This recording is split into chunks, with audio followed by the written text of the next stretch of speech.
అది 1983 July 23 air కెనడాకి చెందిన flight 143 Canada దేశంలోని మాంట్రియాల్ నుండి టేకాఫ్ అయింది.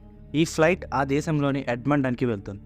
మధ్యలో ఈ ఫ్లైట్కి ఒటావాలో ఒక స్టాప్ ఉంటుంది. ఈ రూట్లో ఈ ఫ్లైట్ రోజు ప్రయాణిస్తుంది. ఇది కెనడాలోని ఒక డొమెస్టిక్ ఫ్లైట్. ఈ ఫ్లైట్ ప్రయాణికులతో టేకాఫ్ అయింది.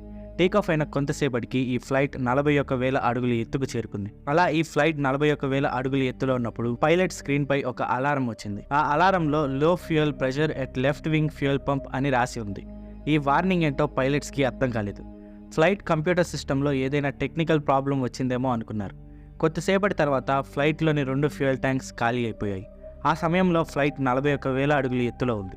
ఫ్లైట్లోని 2 ఇంజన్స్ పనిచేయడం ఆగిపోయాయి. దగ్గరలోని ఎయిర్పోర్ట్లో ఫ్లైట్ని ల్యాండ్ చేయాలని అనుకున్నారు. బట్ అంత దూరం ఫ్లైట్ వెళ్ళదని, ఎయిర్పోర్ట్ చేరుకునే లోపే ఫ్లైట్ క్రాష్ అయిద్దని ఏటీసీ అధికారులు నిర్ధారించారు.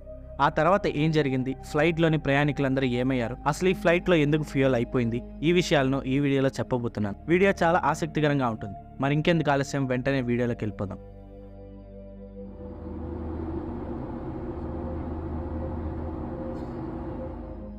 ఆ రోజుల్లో కెనడా ఇంపీరియల్ సిస్టమ్ నుండి మెట్రిక్ సిస్టమ్కి మారుతుంది. ఇంపీరియల్ సిస్టమ్ అంటే వెయిట్స్ని పౌండ్స్లో మెజర్ చేయటం, అలాగే మెట్రిక్ సిస్టమ్ అంటే కిలోగ్రామ్స్లో మెజర్ చేయటం. దీంతో చాలా ఎయిర్పోర్ట్స్లో ఫ్లైట్ ఫ్యూయల్ని మెట్రిక్ సిస్టంలో మెజర్ చేసేవారు. బట్ కొన్ని ఫ్లైట్స్లో ఈ మెజరింగ్ సిస్టమ్ ఇంపీరియల్ సిస్టంలో ఉండేది. దీనివల్ల ఆ సమయంలో ఈ 2 సిస్టమ్స్కి మధ్య కొంత కన్ఫ్యూజన్ సిబ్బందికి ఉండేది.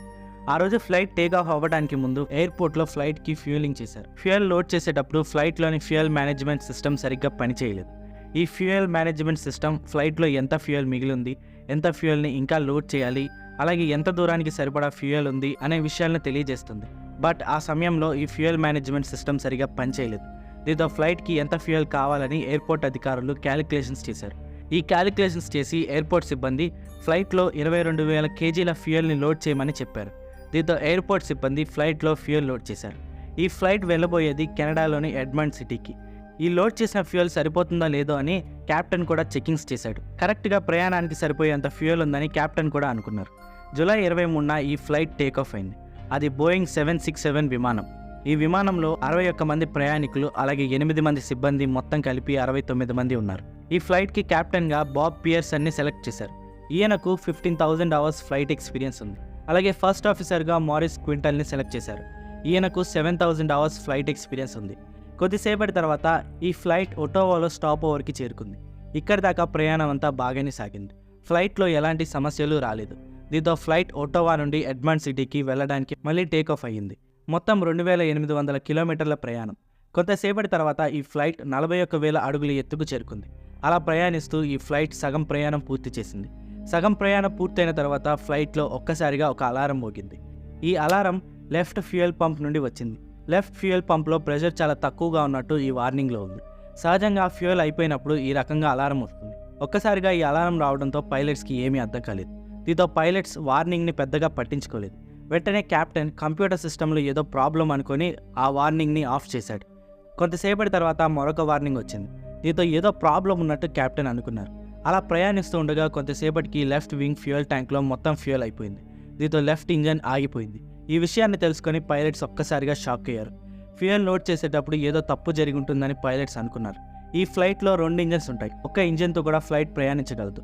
వెంటనే అప్రమత్తమైన క్యాప్టెన్ ఫ్లైట్ని దగ్గరలో ఉన్న ఎయిర్పోర్ట్లో ఎమర్జెన్సీ ల్యాండింగ్ చేయాలని అనుకున్నారు. దగ్గరలో ఉన్న ఎయిర్పోర్ట్ వినిపెగ్ ఎయిర్పోర్ట్. దీంతో దగ్గరలో ఉన్న వినిపెగ్లో ఫ్లైట్ని ఎమర్జెన్సీ ల్యాండింగ్ చేయాలని అనుకున్నారు. ఈ విషయాన్ని పైలట్స్ వెంటనే ఎయిర్ ట్రాఫిక్ కంట్రోల్ సిబ్బందికి తెలియజేశారు. ఎయిర్ ట్రాఫిక్ కంట్రోల్ సిబ్బంది అందుకు ఒప్పుకొని ఎమర్జెన్సీ ల్యాండింగ్కి తగినన్ని ఏర్పాట్లు వెంటనే మొదలుపెట్టారు. అలా ప్రయాణిస్తూ ఉండగానే పైలట్స్కి మరొక షాకింగ్ విషయం తెలిసింది. రైట్ వింగ్ ఫ్యూయల్ ట్యాంక్ కూడా ఖాళీ అయిపోయింది. దీంతో రైట్ ఇంజన్ కూడా ఆగిపోయింది. ఫ్లైట్లో ఫ్యూయల్ మొత్తం అయిపోయింది. దీంతో ఫ్లైట్కి ఉన్న 2 ఇంజన్స్ ఆగిపోయాయి. ఒక్కసారిగా ఏం జరిగిందో, ఏం చేయాలో పైలట్స్కి అర్థం కాలేదు. విమానం నడపడంలో ఎన్నో ఏళ్ల అనుభవం ఉన్నప్పటికీ ఇలాంటి పరిస్థితిని వారు ఎప్పుడూ ఎదుర్కోలేదు. దీంతో ఫ్యూయల్ అయిపోయి ఇంజన్స్ ఆగిపోయినప్పుడు ఏం చేయాలో తెలుసుకోవడానికి ప్రయత్నించారు. సాధారణంగా ఫ్లైట్కి సంబంధించిన విషయాలన్నీ యూజర్ మాన్యువల్లో ఉంటాయి. దీంతో యూజర్ మాన్యువల్ మొత్తం సర్చ్ చేశారు పైలట్స్. బట్ ఈ మాన్యువల్లో ఎక్కడా ఈ విషయం గురించి లేదు. ఫ్లైట్స్లో ఇంజన్స్ ఆగిపోయినప్పుడు సాధారణంగా ఇంజన్స్ని రీస్టార్ట్ చేస్తారు, లేదా దగ్గరలో ఉన్న ఎయిర్పోర్ట్ వరకు గ్లైడింగ్ చేస్తారు, లేదా ఎక్కడో ఒక చోట ఎమర్జెన్సీ ల్యాండింగ్ చేస్తారు. ఈ ఫ్లైట్ ఒక సిటీ పైన ప్రయాణిస్తుంది. దీంతో ఎమర్జెన్సీ ల్యాండింగ్ చేయడం చాలా కష్టం. ఈ సమయంలో పైలట్స్ ముందున్న ఏకైక ఆప్షన్ దగ్గరలో ఉన్న ఎయిర్పోర్ట్ దాకా గ్లైడింగ్ చేయాలి.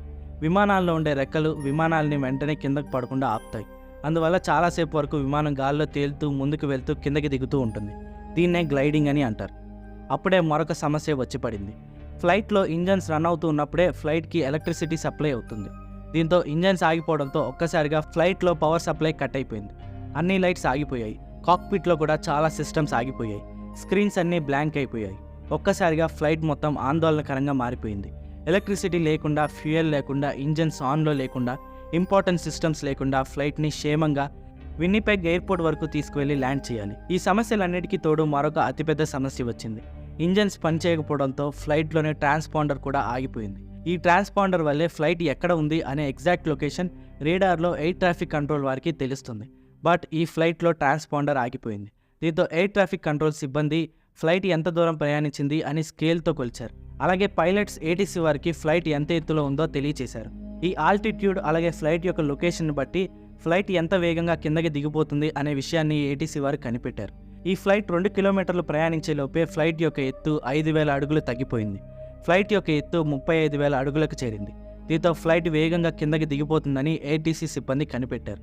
ఏటీసీ సిబ్బంది వీటన్నిటిని బట్టి ఫ్లైట్ ఎంత దూరం గ్లైడ్ చేయగలదో ఒక అంచనా వేశారు. ఈ అంచనా ప్రకారం ఈ ఫ్లైట్ విన్నిపెగ్ ఎయిర్పోర్ట్ దాకా చేరుకోలేదు. ఆ లోపలే ఫ్లైట్ క్రాష్ అయిపోతుందని ఏటీసీ వారు అంచనా వేశారు. ఈ విషయాన్ని ఏటీసీ సిబ్బంది పైలట్స్కి తెలియజేశారు. ఈ విషయం తెలుసుకున్న పైలట్స్ ఏం చేయాలో అర్థం కాక తలలు పట్టుకున్నారు. బట్ అప్పుడే పైలట్స్కి ఒక గుడ్ న్యూస్ తెలిసింది. విన్నిపెగ్ కంటే ముందే ఫ్లైట్ చేరుకోగలిగే దూరంలోనే ఒక మిలిటరీ ఎయిర్ బేస్ ఉందని తెలుసుకున్నారు. బట్ ఇక్కడ కూడా ఒక సమస్య ఉంది. ఆ ఎయిర్ బేస్ని ఇప్పుడు వాడట్లేదు. ఈ ఎయిర్ బేస్ ఇప్పుడు పాడుబడిపోయి ఉంది. రన్వేస్ ఉన్నప్పటికీ ఆ రన్వేస్పై ఇండికేషన్ లైన్స్ లేవు. ఈ లైన్స్ సాయంతోనే ఫ్లైట్ని మెల్లిమెల్లిగా దించుకుంటూ ల్యాండింగ్ చేస్తారు. ఈ రన్వేస్ని మెయింటెనెన్స్ కూడా చేయట్లేదు. ఈ విషయం ఏటీసీ సిబ్బందికి బాగా తెలుసు. దీంతో ఈ ఎయిర్ బేస్లో ఎమర్జెన్సీ ల్యాండింగ్ కూడా సాధ్యం కాదు అనుకున్నారు. బట్ ఫస్ట్ ఆఫీసర్ ఈ ఎయిర్ బేస్లో ల్యాండ్ చేయడానికి ఒప్పుకున్నారు. ఈయన ఒకప్పుడు కెనడా ఎయిర్ ఫోర్స్లో పనిచేశారు. అలాగే ఈ ఎయిర్ బేస్లో చాలాసార్లు విమానాలను ల్యాండింగ్ చేశారు. దీంతో ఆయనకున్న అనుభవంతో ఫ్లైట్ని ఎయిర్ బేస్లో ల్యాండ్ చేయాలని అనుకున్నారు. అలా ఫ్లైట్ గ్లైడ్ చేస్తూ ఆ ఎయిర్ బేస్ వైపు వెళ్తుంది. మరోపక్క క్యాబిన్లో పరిస్థితి చాలా దారుణంగా మారింది. ప్రయాణికులందరూ తీవ్ర ఆందోళనకు గురయ్యారు. ఫ్లైట్లో చిన్న టెక్నికల్ ప్రాబ్లం వల్ల ఫ్లైట్ని ఎమర్జెన్సీ ల్యాండింగ్ చేస్తున్నారని సిబ్బంది చెప్పినా ఫ్లైట్ క్రాష్ అవుతుందని అందరికీ అర్థమైంది. అయినప్పటికీ సిబ్బంది ఎంతో కష్టపడి ప్రయాణికులందరినీ ఎమర్జెన్సీ ల్యాండింగ్కి ప్రిపేర్ చేశారు. మరోపక్క పైలట్స్ ఫ్లైట్ని క్షేమంగా ల్యాండ్ చేయడానికి ప్రయత్నిస్తున్నారు. ఫస్ట్ ఆఫీసర్ ల్యాండింగ్ బాధ్యతలను తీసుకున్నారు. అలాగే కెప్టెన్ ఫ్లైట్ యొక్క ఆల్టిట్యూడ్ని మెజర్ చేస్తున్నారు. అలా ఫ్లైట్ ఎయిర్ బేస్కి చేరుకుంది. పైలట్స్ వెంటనే ల్యాండింగ్ గేర్స్ని ఓపెన్ చేశారు. బట్ ఒక్క ల్యాండింగ్ గేర్ మాత్రమే కిందకు వచ్చింది. ఎంత ప్రయత్నించినా వేరే ల్యాండింగ్ గేర్ కిందకు రాలేదు. దీంతో ఒక్క ల్యాండింగ్ గేర్తోనే ల్యాండింగ్ చేయాలని పైలట్స్ అనుకున్నారు. అలా ఫ్లైట్ రన్వే దగ్గరకు వచ్చింది. అప్పుడే కెప్టెన్కి ఒక విషయం అర్థమైంది. క్షేమంగా ల్యాండింగ్ చేయాలంటే ఫ్లైట్ ఎత్తును ఇంకా తగ్గించాల్సి ఉంది.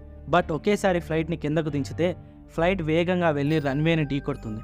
సాధారణంగా అలాంటప్పుడే పైలట్స్ 360 డిగ్రీస్ టర్న్ చేస్తారు. అలా చేసి ఆల్టిట్యూడ్ని తగ్గిస్తారు. బట్ ఇక్కడ అది కూడా అసాధ్యం. అలా చేసిన ఫ్లైట్ రన్వేని ఢీకొడుతుందని పైలట్స్కి అర్థమైంది. దీంతో కెప్టెన్ ఒక ఆలోచన చేశాడు. అదే ఫార్వర్డ్ స్లిప్. సాధారణంగా ఫ్లైట్ని కంట్రోల్ చేయడానికి ఈ పద్ధతిని కూడా వాడతారు. ఈ ఫార్వర్డ్ స్లిప్లో ఫ్లైట్ యొక్క ముందు భాగాన్ని కిందకి అలాగే ఒక పక్కకు వంచుతారు. అలా చేయడం వల్ల ఫ్లైట్ యొక్క ఆల్టిట్యూడ్ తగ్గుతుంది, అలాగే స్పీడ్ తగ్గుతుంది. దీంతో ఈ పద్ధతిలో ఫ్లైట్ని ల్యాండ్ చేయాలని అనుకున్నారు. అలా వెంటనే ఫ్లైట్ని ఫార్వర్డ్ స్లిప్ పొజిషన్లోకి తీసుకువచ్చారు. వెంటనే ఫ్లైట్ని మెల్లిమెల్లిగా కిందకు దించారు. అలా కొన్ని సెకండ్ల తర్వాత ఫ్లైట్ రన్వేపై దిగింది. అలా ఈడ్చుకుంటూ ఈ ఫ్లైట్ రన్వేపై వెళ్తూ ఉంది. నిజానికి ఫ్రంట్ ల్యాండింగ్ గేర్ ఓపెన్ అవ్వకపోవడం మంచిదైంది. ల్యాండింగ్ గేర్ ఓపెన్ కాకపోవడంతో ఫ్లైట్ ఫ్రంట్ బాడీకి అలాగే రన్వేకి మధ్య ఫ్రిక్షన్ ఏర్పడి ఫ్లైట్ స్లో అయింది. అలా ఫ్లైట్ రన్వేపై ఆగింది. ఫ్లైట్ని క్షేమంగా రన్వేపై ల్యాండ్ చేశారు పైలట్స్. ఫ్లైట్లోని ఫ్యూయల్ లేకపోయినా, ఇంజన్స్ ఆన్లో లేకపోయినా, సిస్టమ్స్ ఆఫ్ అయిపోయినా, ల్యాండింగ్ గేర్ ఓపెన్ అవ్వకపోయినా ఫ్లైట్ని అనుభవంతో ల్యాండ్ చేశారు ఫస్ట్ ఆఫీసర్ అలాగే కెప్టెన్. ఫ్లైట్లో మొత్తం 61 మంది ప్రయాణికులు అలాగే 8 మంది సిబ్బంది క్షేమంగా బయటపడ్డారు. ఈ సంఘటన తర్వాత ఈ ఇన్సిడెంట్పై ఇన్వెస్టిగేషన్ చేశారు. ఇన్వెస్టిగేషన్లో ఫ్లైట్లో ఫ్యూయల్ ఎందుకు అయిపోయిందో కనిపెట్టారు. అసలు నిజానికి ఫ్లైట్లో ఫ్యూయల్ని సగం మాత్రమే లోడ్ చేశారు. ఇందాక చెప్పిన దాని ప్రకారం ఆ రోజుల్లో కెనడా ఇంపీరియల్ సిస్టమ్ నుండి మెట్రిక్ సిస్టమ్కి మారుతుంది. ఇంపీరియల్ సిస్టమ్ అంటే వెయిట్స్ని పౌండ్స్లో మెజర్ చేయటం, అలాగే మెట్రిక్ సిస్టమ్ అంటే కిలోగ్రామ్స్లో మెజర్ చేయటం. దీంతో సిబ్బందిలో కన్ఫ్యూజన్ ఏర్పడింది.